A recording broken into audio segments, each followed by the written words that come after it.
Hey, I'm Angelo Pinto, and welcome to Let It Rip. We're coming to you from the CUNY TV studios in the shadow of the Empire State Building in New York City. A Democratic socialist just won the Democratic nomination for mayor.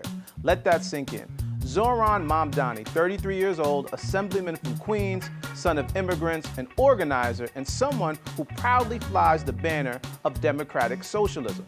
He just did what no one thought was possible, beat Andrew Cuomo by 12 points in the primary and sent shockwaves through the political establishment. And let's be clear, the establishment has not gotten behind him. City Hall insiders, real estate donors, Wall Street execs, old guard Dems are scrambling. Some are backing Mayor Adams' independent run. Others are floating Cuomo's third-party spoiler campaign. But very few of them are embracing this win. Why? Because Mamdani didn't just win a race, he won without asking permission. Now here's the kicker. DSA, the Democratic Socialists of America, didn't just come out of nowhere. It has roots in Black New York.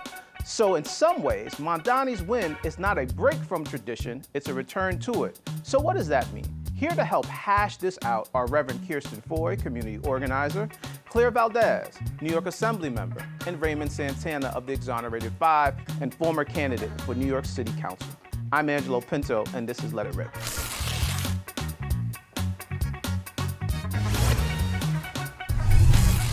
So Assemblyman, we're going to start with you. Historic race, Zohran wins a primary that no one thought he would, at least at the onset.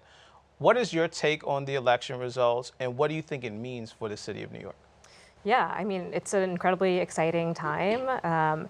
I think really what we saw in this race is that Zohran was able to expand the electorate beyond what anyone thought would be possible, bringing in young people, people of color, tenants, folks who rely on mass transit, in a way that just they haven't been reached before. I think that's especially noticeable in immigrant communities. He did a lot of outreach to South Asian communities, and they responded. I think his messaging too, being so consistent around affordability, having a really simple and straightforward platform that really spoke to people's needs, electrified people who felt like they'd been pushed out of the democratic process before.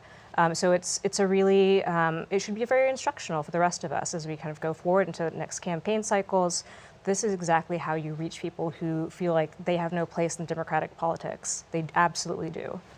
So in many ways, a new coalition he kind of put together to win this election, which means some of the folks who traditionally are deciding what happens were not there. Of course, a much younger audience. As you mentioned, a huge immigrant base. Mm-hmm. What do you think that means, Kirsten, for the city of New York? And is it telling us anything of what's to come?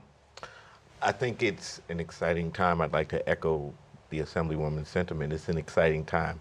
I think what Zohran did was not just shake up the establishment, but he changed the paradigm. And so they became less relevant. One, because the electorate had grown beyond them. It shifted. They didn't recognize who was coming out to vote. Right. Mm-hmm. So they weren't prepared for it. And when Zohran tapped into that vein, not just the issue vein of affordability, but the generational vein. This is our time. This is our city. This is our country. This is our world, and we've got to fight for it. And I don't think the old guard was prepared for that, which is why after he won, they started convulsing. Oh my God, what are we going to do? We've got to stop this guy. He's not ready. Well, then make him ready. Right. And I was, a lot of the, I have to be critical. A lot of the Black establishment were resentful that this young kid came in and did something that they didn't want for them.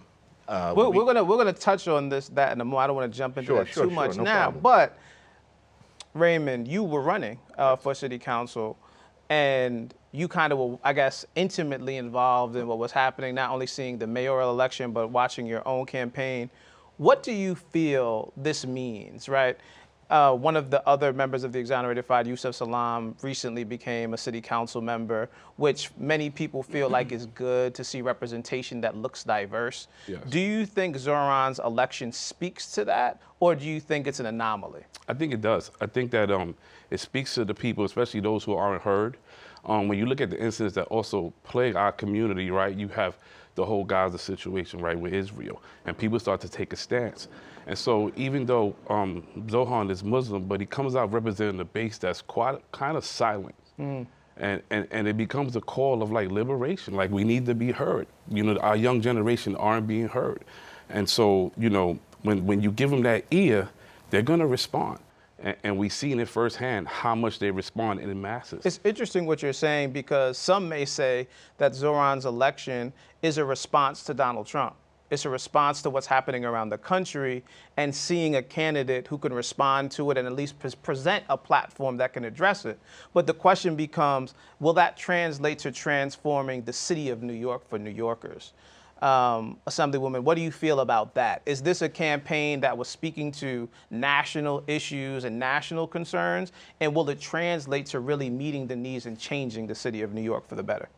Yeah, I think it really did. I think it responded to a national moment when, again, so many people felt disaffected by the politics as usual, the status quo. And, you know, in a lot of ways, we can see that in the election of Donald Trump. You know, people were turning away from traditional ideas, the traditional Republican Party, and electing this person who is perceived as an outsider who wants to shake things up. And so when you have people who are so disaffected, who are so, you know, locked out of traditional stability, they turn towards whatever looks promising and glitters, you know? So they went for Donald Trump, unfortunately. And I think we see the same kind of like disaffection with the status quo in New York City. And thankfully, we had a candidate who spoke to the real material interests of real people, and in a way of a real deep solidarity. It's why we saw so many people who, you know, responded to it and felt connected to it. Yeah. I had another follow-up question. There is, of course, what's happening in Palestine. Mm-hmm. And Andrew Cuomo is kind of taking a hardline position that he supports Israel. Do you think that impacted his election as well? Do you think that folks are now shifting how they see that issue? There appears to be a tremendous amount of support to end the genocide in Palestine. Do you think that was a difference maker in this election as well? I think that was definitely a component. I still think the affordability and speaking to material needs was the basis. But I do think, again, we're seeing so many people are seeing a genocide being live streamed on their phones every single day. And to have someone who has been full-throated in their support for the sanctity of life for every single person from day one, I think they found that incredibly inspiring and really spoke to what they have concerns about. So I think Zohran's campaign spoke to that need. It's fascinating. There was certainly a new demographic or growing demographic that his campaign spoke to. But Kirsten, to your point earlier, the establishment in many ways, it didn't resonate, and they're still not necessarily getting on board. What do you think that means? Do you think there will be the restructuring of New York City? Do you think it's a good thing? What's your take on all those pieces? So it's a lot. It's a big plate. That's right. You gave me a yeah. big piece of chicken. The black establishment resents what Zohran was able to do. And we just have to be clear about that.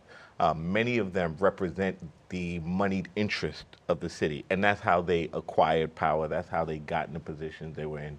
Not just echoing, but enshrining their interest in governance and being used as instruments of those interests. And so when you have a young, seemingly untested, young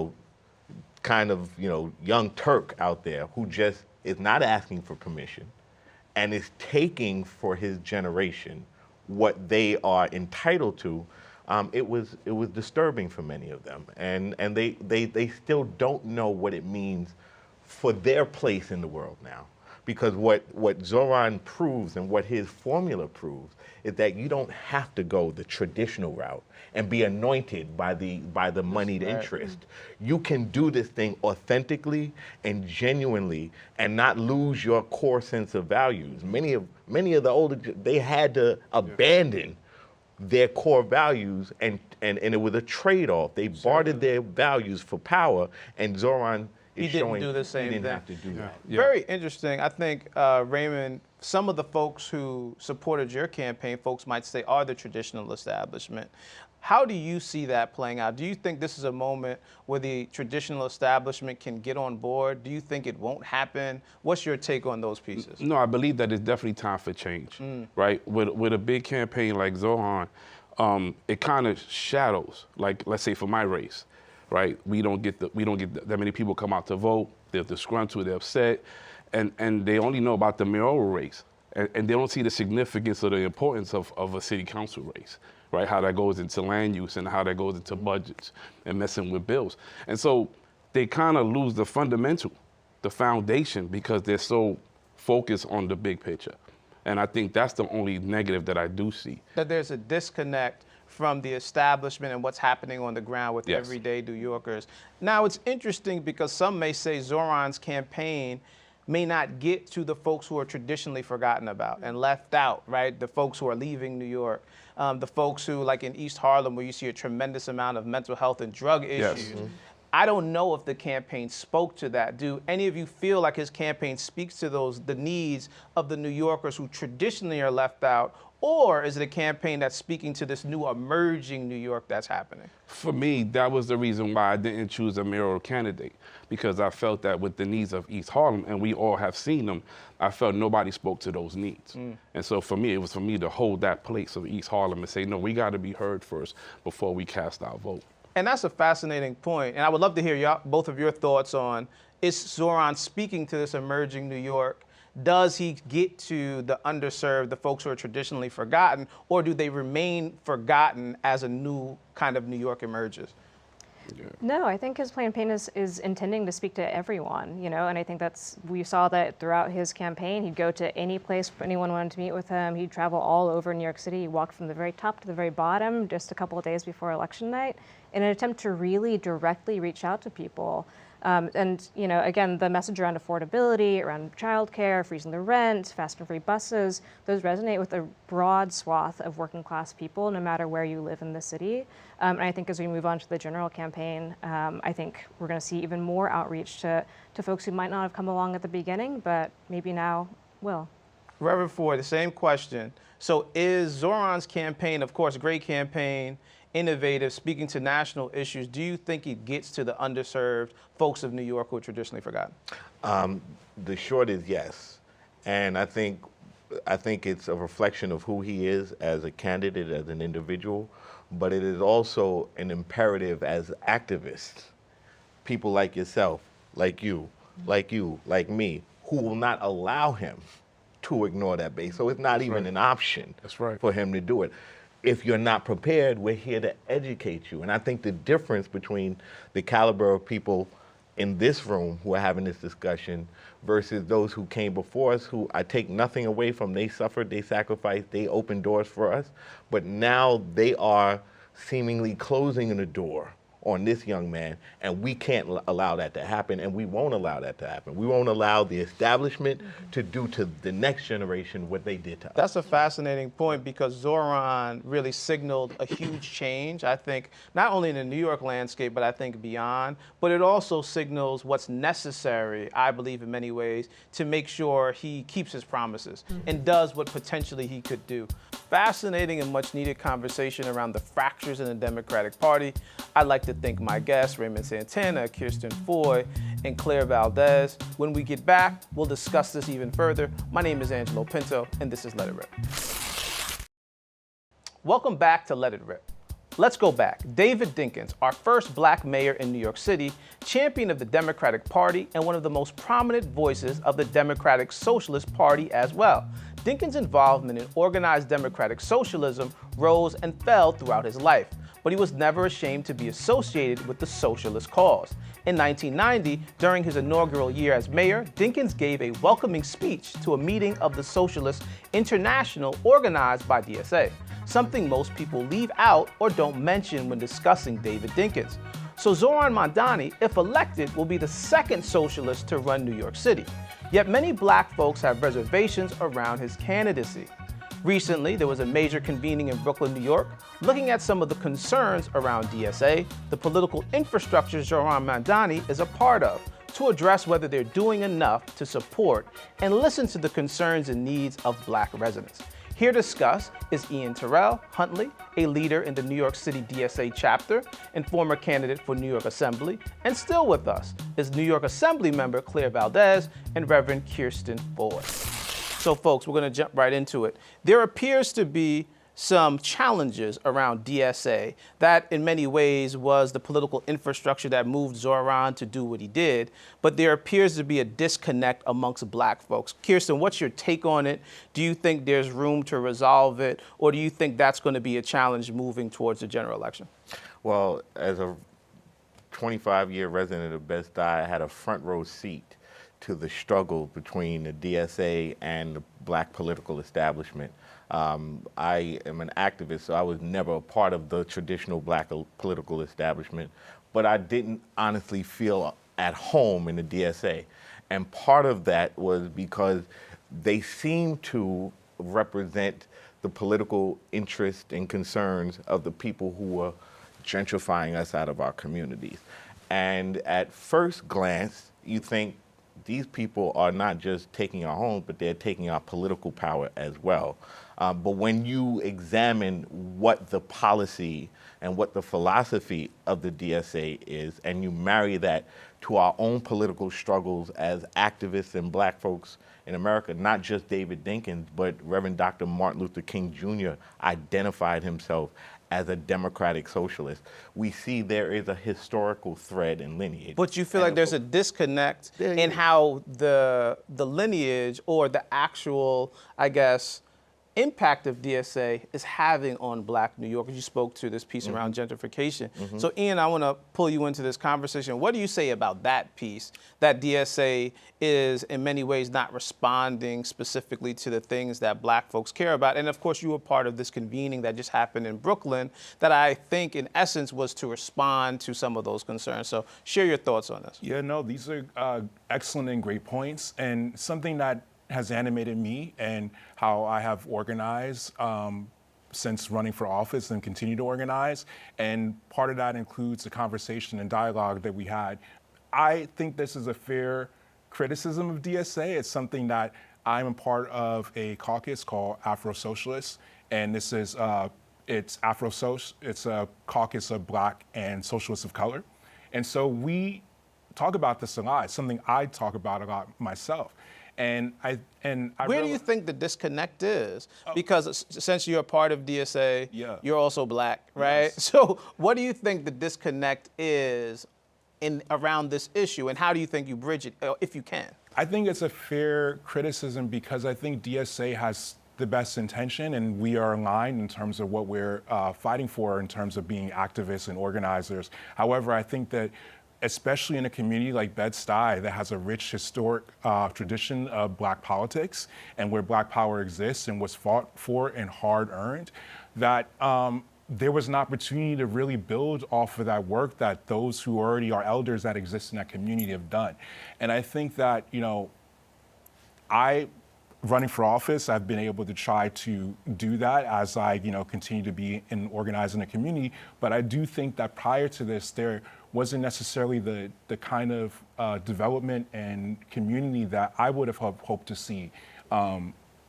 And amongst activists, like I said, from previous generations and on the ground that are still doing work, not just to say like these are people that are like of a forgotten bygone era. I mean, they're people that's still doing great work right now. Definitely. So I want to shift to the assembly member. Folks like Hakeem Jeffries have said DSA are gentrifiers. What is your take on that? Do you think that's an accurate depiction of DSA? But do you think DSA has some room to make up with regards to appealing to the black folks in New York City? Yeah, I think that DSA is an organization that really is built on solidaristic principles. And so when we talk about gentrification, what we're really talking about is a real estate industry that has run amok in New York City and has prevented a lot of tenant power from being built. And so, You think they're misplacing the blame a bit? I think they're misplacing the blame. We can say, obviously these apartments might have been flipped, the rent has gone up, and new people have come in, and that's a problem. But DSA is very committed to preventing that from happening. We want strong tenant protections. We want the real estate industry to be held accountable, and none of us take any real estate money. So, when we talk about Hakeem's criticisms of DSA, I think there's truth in what Ian was saying, that there was a real strong base of black political power in places like Bed-Stuy that has been evacuated in large part because the city is unaffordable. And DSA is fighting to make that. Do you think that because of this truth, right, there is a evaporating black population? Of course, some of this is happening as a result of affordability. Do you think that has allowed DSA not to respond specifically to the needs of black New Yorkers? Some feel like when you look at Sanders' campaign, you had the same issue. A great campaign issues, but unwilling to really speak to the needs of black folks specifically. Do you think there's a challenge there for DSA folks? I think the challenge will be in building trust, right? So I think that the platform that Bernie Sanders, that Zohran Mamdani, that my friend Ian ran on, address the needs of working class people, black, white, Hispanic, whatever. The process will be building trust, and that's what all good organizers have to do. If you're new to the neighborhood, you're still a member of the neighborhood, but sometimes it takes some time to build those relationships and really be in deep community with people. So the trust piece is significant, certainly. Absolutely. Kirsten, do you think there's a need to speak specifically to the needs of black folks? When you hear folks from DSA, when you see Zohran, even when you look at Sanders' campaign, do you think they're missing the mark around that? I think that the black community has always looked at equity through a racial prism. And the DSA... Not class, per se. Not class. And DSA, whether you're talking about Bernie, or you're talking about AOC, or you're talking about, any of the so-called standard bearers, the criticism from black progressives has been, where's your racial analysis? Where's your approach to racial equity? It cannot just be about the almighty dollar. Because it wasn't. So you feel they're missing that? I think they're missing that. It wasn't the almighty dollar that was stringing us up from trees, right? That was something different that's not addressed in either the philosophy or the policy that we saw emerging out of the DSA. And, with respect to, I think it is about building trust, but the black community is not monolithic. So in Bed-Stuy, you have Marcy projects, and you have some of the most expensive brownstones in the city, both occupied by black folks. Sure. Right? And so you have a black elite, you have a black emerging middle class and thriving middle class, and you have blacks living in utter extreme poverty, all in the same community coexisting. And where the DSA might speak through a prism of economics, they're not speaking to either one of those, because the common thread is racism for both the poor blacks and ascending middle-class blacks. And so what we were missing, what DSA was missing, what we were not hearing was, what are you going to do about the racism that drives so many of these other economic policies? Ian, do you feel like, how do you address that? Because that may be, particularly in places like Brooklyn and even the Bronx where voter turnout was low, it appears that there is at least a space where black folks are saying these issues around affordability, and not just the class analysis of affordability, but the racial analysis of affordability, and even our ability to even get the house if we could afford it, or get the apartment if we could afford it, is causing some challenges. How do you think you bridge the gap there? I have to say that we have some socialists in office who are DSA members, who are members of color, like my friend here, Claire Valdez, but also my state senator, Jabari Brisport. And I think that he has been an example of someone that has championed racial policy that actually addresses the needs of black citizens and black people in New York and black people in Brooklyn. It's something that I put forward in my own campaign as well. And I think that there is an understanding that those of us who find ourselves organizing within DSA, but also most importantly, organizing within this Afro-socialist space, that we are identifying that there are class issues, but there is also a racial dynamic, because it is unique in terms of our country's history and what people of color and other minority groups have faced, and that we can't divorce that from how we address this, coming up with a solution. Because it is a real problem. It's not just something that can just be abstracted that that class will solve, because we know that racism is also structurally in place in order to hold up capitalism. You can't disentangle these things. Fascinating conversation about some of the fractures that exist in the Democratic establishment and Democratic Party across New York City. I'd like to thank our guests, Eon Tyrell Huntley, Claire Valdez, and Kirsten Foy for joining our conversation. When we get back, I'll share some of my final thoughts. I'm Angelo Pinto, and this is Let It Rip. Now for some final thoughts. While we're trying to figure out what's next here in New York, don't lose sight of what's happening nationally. Donald Trump is not just running a campaign, he's staging a takeover. Some may say he's coming for PBS, NPR, and attacking other media outlets that tell the truth. He's talking about a big, beautiful bill that would expand ICE powers and mass deportation, and it's not just about the border. We know how that story ends. Black immigrants, Afro-Caribbeans, African asylum seekers, all getting swept up. And then, some twisted PR stunt, Trump decides to release sealed FBI files about Dr. King while still keeping the Epstein files locked up. Let's be real, that's not transparency, that's manipulation. That's him trying to rewrite our history while hiding his truth. So while we debate Adams, Cuomo, and Mamdani, and what Black New York should do next, remember, this ain't just local. The whole game is shifting. They're betting on confusion, they're betting on silence. We've got to bet on clarity, power, and each other.